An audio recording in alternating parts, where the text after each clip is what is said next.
pa rin mga haka-haka at maling paniniwala ukol sa sexualidad ng mga kabataan. Marami pa rin ang nagsasabi na para gumagamot ang iyong gonorrhea o tulo sa Tagalog, uminom ka ng Tide kasama ng Sprite. Tapos mataas din ang mga unwanted pregnancies sa mga kabataan.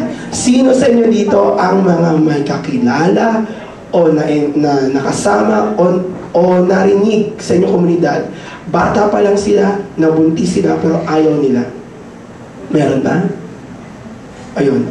Kasi kuya nagtaas din. Pero totoo, di ba?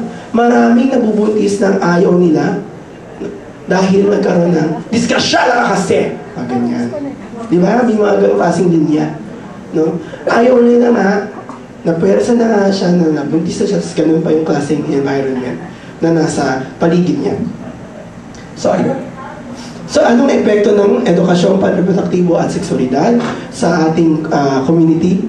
Ayon sa UNESCO, gumawa sila ng isang pagsisiyasat kasama na rin ng United Nations Population Fund, United Nations Program for HIV and AIDS, United Nations Children's Emergency Fund, at saka ang World Health Organization noong 2009, nagsasabi na kapag naisagawa ang maayos ang edukasyon panreproduktibo at seksualidad sa mga paaralan at sa komunidad na rin, walang kaso, means zero. No? Walang kaso ng madali ang pagsisimula ng interes sa pagtatalik.